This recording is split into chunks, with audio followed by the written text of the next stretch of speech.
আসসালামু আলাইকুম ওয়া রাহমাতুল্লাহি ওয়া বারাকাতুহু। তো বেশ কিছু ভিডিও দিলাম নির্বাচনকে কেন্দ্র করে।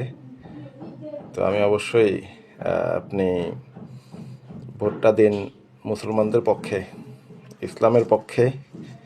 এবং যদি আপনার কাছে মনে হয় যে সত্যিকারের ইসলাম নেই, নামে মাত্র যদি ইসলাম থাকে সেখানে দিন। কিন্তু যেখানে ইসলাম নাই, আপনার ইমাম কখনো, আপনার নেতা কখনো ক্লিন শেভড হতে পারে না। একজন পুরুষ প্রতিদিন যিনি দাড়ি ফেলে দেন জেনে শুনে যে এটা সুন্নতের খেলাফ, এবং অধিকাংশ উলামায়ে কেরামের মতে দাড়ি রাখার হুকুমটা হচ্ছে ওয়াজিব। তো কবিরা গুনায় লিপ্ত কাউকে আপনি কখনোই আপনার ইমাম নির্বাচিত করতে পারেন না, নেতা নির্বাচিত করতে পারেন না, খলিফা নির্বাচিত করতে পারেন না। আপনার পরিভাষা আপনার যেভাবে ভালো লাগে আপনি করুন। আপনি ধর্ম মানুন না মানুন সেটা নিয়ে আমার কোনো আপত্তি নাই। বাট আপনি যদি নিজেকে ইমানদার দাবি করেন, মুসলমান দাবি করেন, আপনি অবশ্যই আপনার নেতা নির্বাচনের ক্ষেত্রে শরীয়র দৃষ্টিভঙ্গিটা আপনাকে গ্রহণ করতে হবে, শরীয়র ব্যাখ্যাটা আপনাকে গ্রহণ করতে হবে। তো এখন আসি শরীয়র ব্যাখ্যা। শরীয়র ব্যাখ্যা আমাদের মুফতি হারুন ইজাজ সাহেব এবং আল্লামা আসিফ আদনান সাহেব। তো আমি ওনাদেরকে মোটামুটি দেখি, খুব বেশি যে ওনাদের সম্পর্কে জানি তা না। তো ওনারা দেখতেছি যে কি ভোটদানের ব্যাপারে গণতন্ত্র হারাম ধোয়া তুলে ব্যাপকভাবে আপনার ভোটদানের অস্বীকৃতি কিংবা এই দিকে নেওয়ার চেষ্টা করতেছেন ব্যাপারটাকে। তো আমি জানি না শরিয়া কায়েমের ব্যাপারে, ইসলাম কায়েমের ব্যাপারে, ইসলামী রাষ্ট্র প্রতিষ্ঠার ব্যাপারে ওনাদের রোড ম্যাপটা কি, ওনারা কোন স্টাইলে আসলে ইসলামটা প্রতিষ্ঠিত করতে চান। এবং আমার ক্ষুদ্র জ্ঞানে শুধু এটুকু মাথায় আসে যে ইসলামে শুকরের গোস্ত খাওয়া হারাম, এটা হারাম, হারাম মানে হারাম। আবার ইসলামে যান বাঁচানো ফরজ।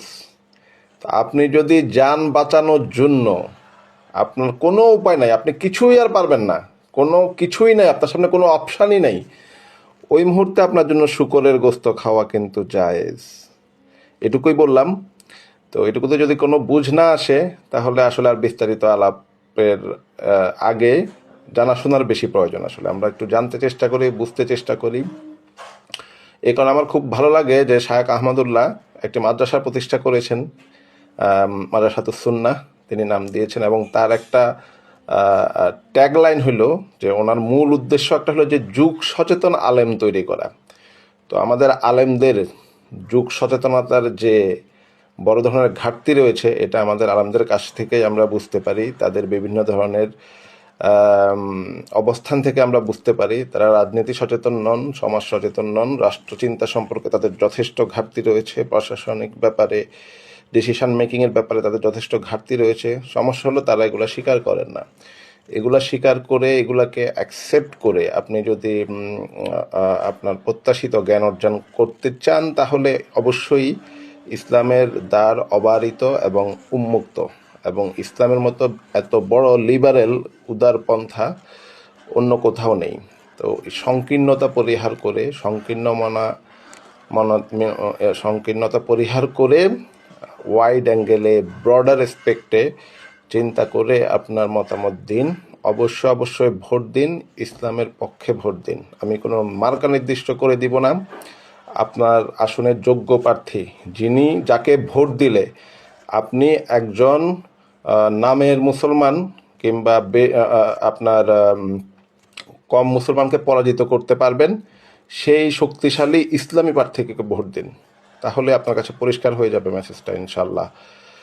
এরপরে যদি আপনার দ্বারা যদি ইসলামের উপকার না হয়, আমরা তো আছি, জনগণ কিন্তু ফ্যাসিস্ট হাসিনাকেও পালাতে বাধ্য করেছে। সুতরাং ইসলামের নামধারী কেউ এসে, ইসলামের কথা বলে কেউ এসে যদি ইসলামকে অবমাননা করে এবং ইসলামী পন্থায় দেশ চালাতে না পারে, তাকেও সেইভাবে পলায়ন করতে হবে।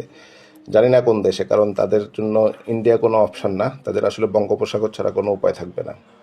জাযাকাল্লাহু খায়রান। আসসালামু আলাইকুম রাহমাতুল্লাহি ওয়া বারাকাতুহু। ওয়া মা তৌফিক ইল্লা বিল্লাহ।